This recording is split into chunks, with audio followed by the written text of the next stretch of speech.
Hey, what's happening, guys? I'm late. I understand, but it's your boy JJM back again. UFC 314. These are the official predictions and betting breakdowns. We're here to talk about each of the picks, betting odds, etc., etc. Before I do, I must take a moment to give my condolences to the two young men that was killed in Linden, Guyana. One was killed yesterday and one was killed on Monday by police ranks. The first one was killed on Monday by police ranks, which sparked an outrage and a protest yesterday in Linden. And then another one was shot in the face yesterday in Linden while he was protesting by the police. So currently, the country is in chaos. We're currently, investigating the whole situation, and my heart and condolences goes out to the families of the two young men that was brutally slain between yesterday and Monday. My heart goes out to you, and my condolences on behalf of the MMA Breakdowns channel. And we are here with you, supporting you through these crises. Of course, I am a little bit late. I had another issue at work. So currently, my company, they're closing down as well. So we've had a whole host of problems. That's why I wasn't able to record. I've been busy putting things in place, getting myself in order. And I now have some free time in order to actually record the video. You guys know I'm real as can be. I tell you as it is. So, there is where we're essentially at right now. Of course, before we start, quick disclaimer. The show is for strict entertainment purposes and should not be viewed as financial or betting advice.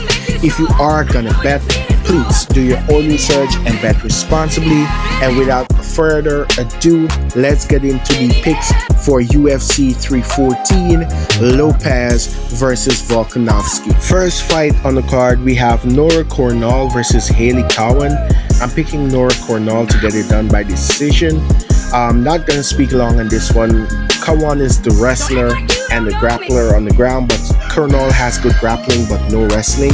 Cornell is definitely the better kickboxer of the two, and I say she pushes a pace, tough the takedowns, land the bigger shots, and edges out a decision. 29-28, 30-27. Odds for the fight, she is the favorite at minus 190, with Cowan being a plus 160 underdog. Give me Cornell, and I say she starts it off with a unanimous decision to start the night. Next fight on the card, Tresean Gore versus Marco Tulio. I'm picking Tresean Gore. Everyone on Tulio, I think they're in for an upset. Tresean Gore, he really struggled in the striking, got knocked out by Cody Brundage. Last time out, we've seen that his striking has gotten way better, and he already had power, which makes him a very scary fucking dude. In terms of the wrestling and the grappling, he's better than Tulio. Tulio is good at BJJ. Very good on the ground, has good submissions, but so does Tresean Gore. And what separates them is the wrestling and Tresean Gore's strength, man. I see him wrestle fucking Tulio. This is not going to be a stand-up war. It's going to be a mixed martial arts fight. And I think Tresean Gore has better tools and capability than a Marco Tulio. Can Tulio knock him out? Yes. Can Tresean Gore knock him out? Yes. But I think the wrestling is going to set up the hands, and Tresean Gore is going to get a finish either by submission or KO. Odds for the fight, he's a underdog, which I like, at plus 280. Marco Tulio, the big favorite, at minus 355. Give me Tresean Gore. I say he gets it done by finish. Let's go. Next fight on the card, we have Sumerdurji versus Mitch Raposo. Raposo, yeah. I'm picking Sumerdurji to get it done by KO. Raposo is a spam fucking takedown artist. Last time I got beat up by Andre Lima and even got hurt badly.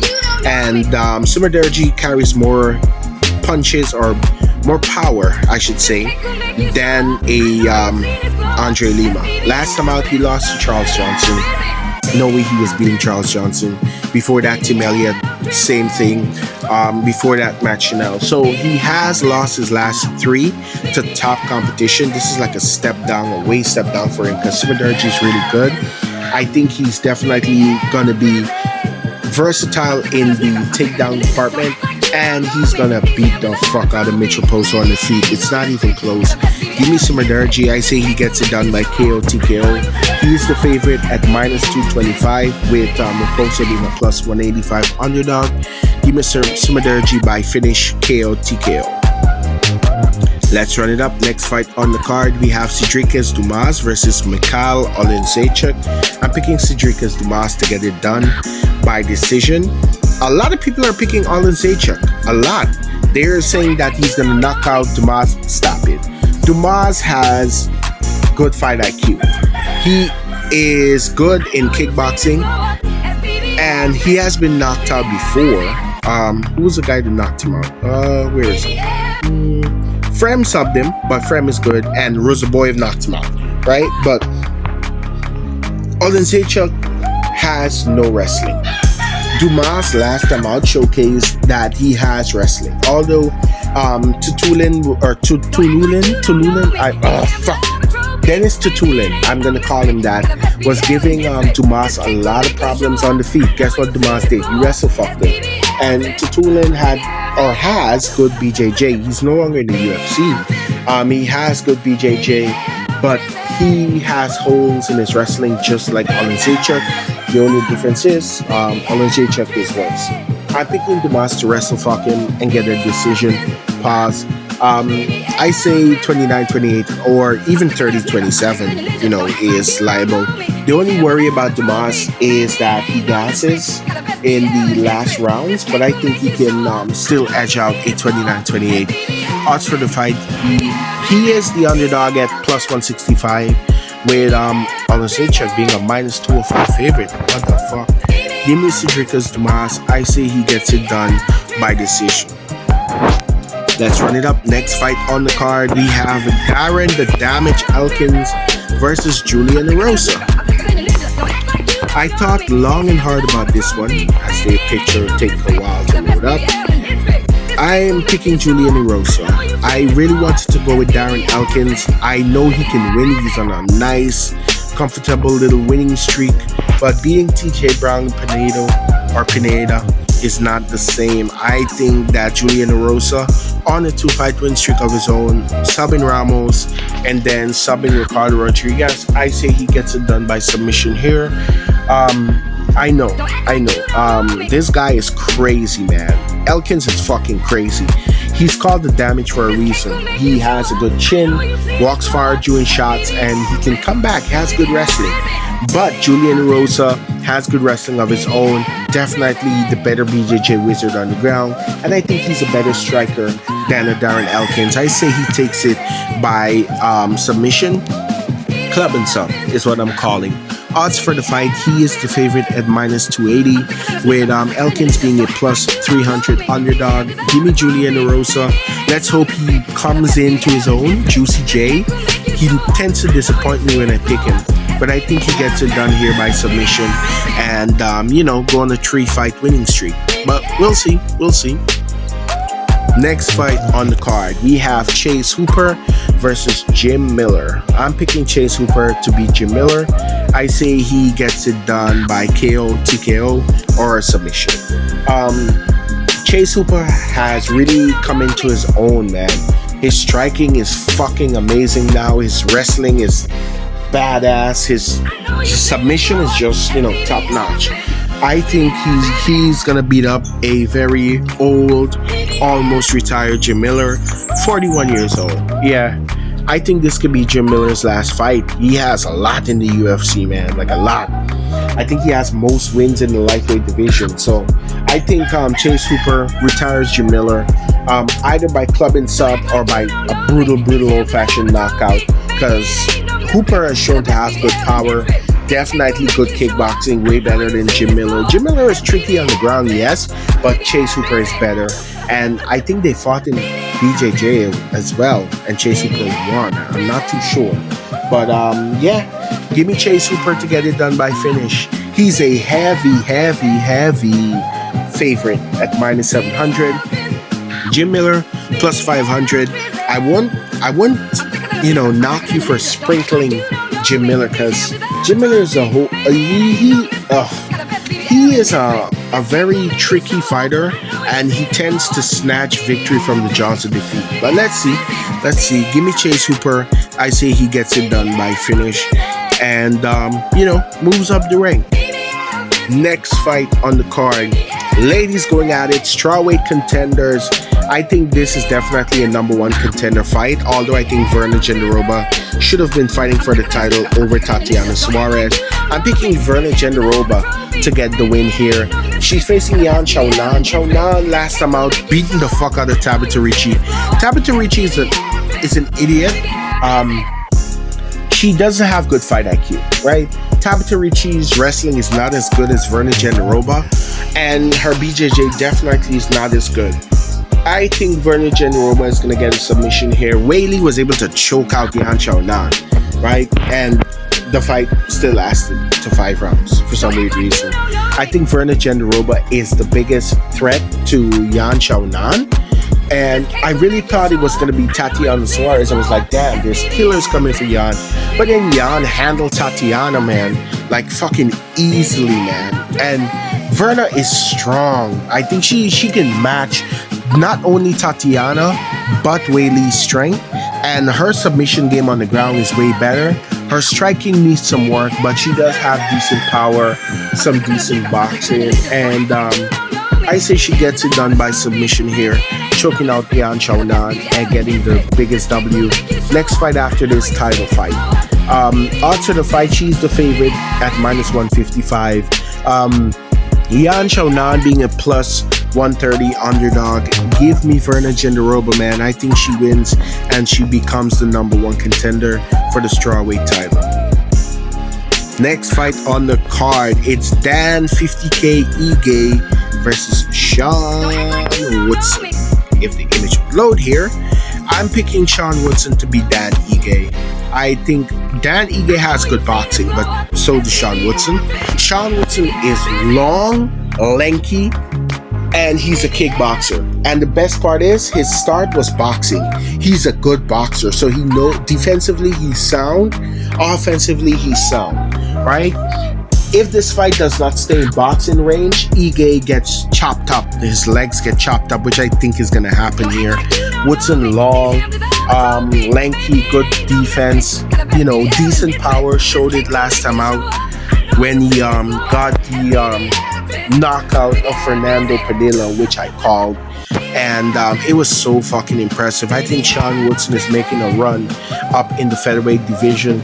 Danny Gay, we know what you get with him. Some decent leg kicks, but his boxing is the better of the two. And I can even see Sean Woodson threatening some takedowns here. Won't be surprising. Won't think it's going to be an all-out boxing or kickboxing fight. Odds for the fight, Woodson is a minus 165 favorite, with Dan Ige being a plus 135 underdog. Give me Sean Woodson, man. I really think he's going to impress you guys and get a unanimous decision. Next fight on the card, let's run it up. We have Nikita Krylov versus Dominic Reyes. Hey, my pick is going to surprise you guys for this one here.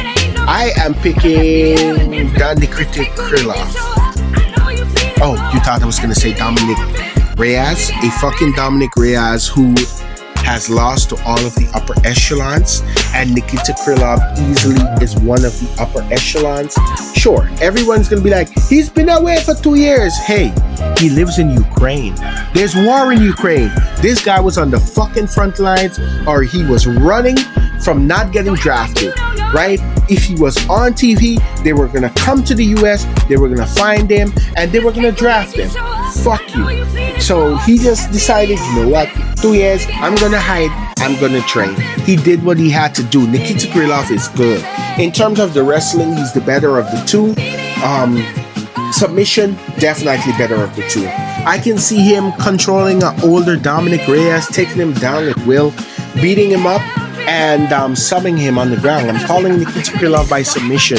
A lot of people keep picking Dominic Reyes, saying, "Oh, it's a resurgence." No, no, stop it. Nikita Krylov is top 10 for a reason. He's a very good fighter, and I say he raises the ranks and becomes a title challenger. Odds for the fight, he is the favorite, minus 195, Nikita Krylov. Dominic Reyes plus 165. Give me Nikita Krylov. I say he gets it done by submission. Yeah, I went there. Let's run it up. Next fight on the card, we have Yair Rodriguez versus Patricio Pitbull. I'm picking Patricio Pitbull all day, man. Patricio Pitbull, shorter guy. Yair, crazy striker. But Patricio Pitbull covers distance really well. Definitely the better wrestler of the two. Yair's wrestling is non-existent. Better submission threat on the ground. Nasty ground and pound. Nasty leg kicks. He's gonna chop the legs of Yair, close the distance, land the bigger shots and bombs, get him down to the ground. And I can see Patricio getting a ground and pound TKO. So I'm gonna call it Patricio Pitbull unanimous ground and pound TKO. I'm not gonna change my mouth. He can get a decision, but I think he's gonna beat up Yair on the ground. Get a brutal stoppage. He is the underdog at plus 165. Yikes. Rodriguez, minus 200 favorite. How the fuck does that happen? Give me Patricio Pitbull, man. I think he gets it done by KO TKO via ground and pound. And welcome to the UFC. Next fight on the card, it's our featured fight of the night. We have Bryce Mitchell versus John Silva. I'm picking John Silva to knock Bryce Mitchell the fuck out. Bryce Mitchell said some very... How do I... Ooh. Boy, he said some things, huh? Some racist, some fucking, anti-Semitic, He said some things. We'll just leave it at that.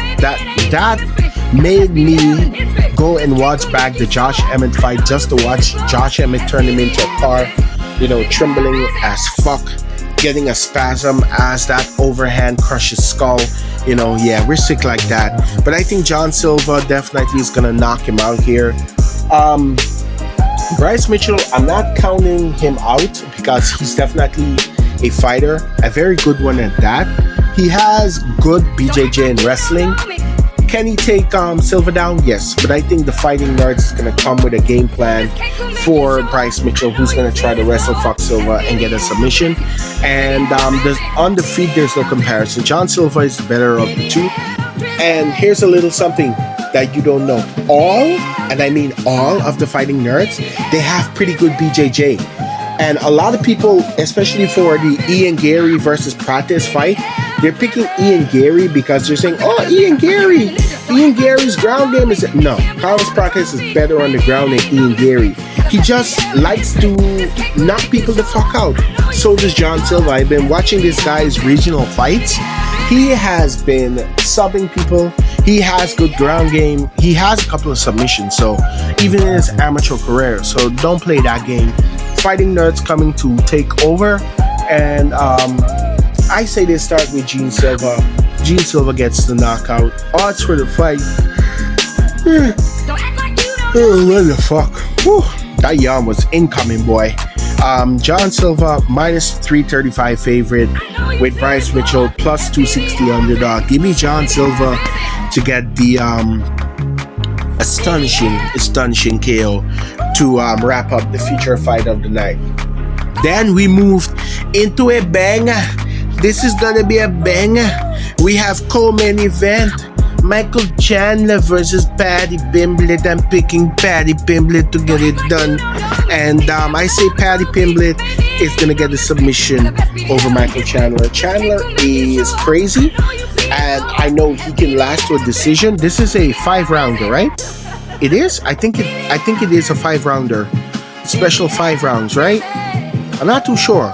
But I think it is. I think it is a 5-rounder. Anyhow, fuck it. I think Paddy Pimblett is gonna get it done unanimous decision, or my confident pick submission because Michael Chandler is reckless. He was put in bad spots against Charles, and everyone's saying he defended, yeah.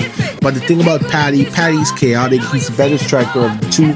Michael Chandler rushes in, pardon me, gets hit with a big shot, rocked, taken down, sub. That's the way I'm seeing it. Michael Chandler is fighting down, and it's about time. Odds for the fight: Patty minus 160 favorite, Michael Chandler plus 135 underdog. Give me Patty Pimblett. Patty Pimblett. I'm sounding like Ilya Taporia right now. Ilya hates this guy. Shut the fuck up. Yeah, I think Patty Pimblett, Scousers don't get knocked out, is gonna take a submission victory here to close off our co-main of the evening. Last but certainly not least, main event of the evening, and boy is it a damn good one. We have one of my all-time favorite fighters, Alexander Volkanovski versus Diego Lopez. It is with heavy heart and a sound mind that I'm picking Diego Lopez to knock out Alexander Volkanovski. Everyone knows Diego Lopez has struggled with his cardio. Yes. Do I think he's gonna get better in this fight? Yes. Will he still struggle? Yes. But in the first 3 rounds, Volkanovski's chin is gonna be a worry. In the last 2 rounds, we saw it. Lopez was tired against Evloev and still managed to pull out a fucking Hail Mary sub. I say Lopez is getting the finish and becoming the new featherweight champion. He's definitely the better submission wizard of the two. And although Volk has good striking, man, good leg kicks, he has good kickboxing, but so does Lopez, and Lopez carry fire in those fucking hands. If he hits Volk clean within any part of this fight is over. I can see club and sub or just a flatline KO. Volkanovski is a good wrestler, better wrestler of the two. Good, he has good submission defense and good boxing and kickboxing, but man, I just think that chin, man, I'm not gonna bet it. A lot of people are gonna pick Volk. They're gonna be like, oh, Volk is better. He's the second best behind Taporia. No, I think Lopez is. And honestly, although Taporia has good boxing, I think with that chaotic style, I think Lopez can beat Taporia. Yeah, I said it. Taporia moved up, so we didn't get to see it. But Lopez is that fucking versed, man. I say he gets it done by finish KO, TKO. Most likely, my call. He is the underdog at plus 125. I think I'm going to get one of my big underdog, or my first big underdog calls of the year. I've had a few, but for a championship level, Lopez is going to be my biggest for the year. I say he upsets Volk and gets a fucking knockout or submission of the year, bro. And Volkanovski, he is the favorite at minus 150, but I don't think he wins here, man. I think he gets worked and knocked out by a hungry Diego Lopez, who will become a new UFC featherweight champion. So there you have it, guys. Those are my official picks for UFC 314. Let me know what you guys think about the picks. Of course, if you fuck with the channel, like the video, subscribe to the channel, man. Subscribe, hit that notification bell, and comment down below. Here is a teaser for my UFC 314 best picks video, which I will be dropping later on in the day, so keep your eyes peeled for that. But for now, this is your boy saying peace. Hey guys, this is your boy JJM from the MMA Breakdowns channel. If you like the channel, subscribe, hit that notification bell, comment down below, and join the MMA Breakdowns channel army. And this is your boy saying peace.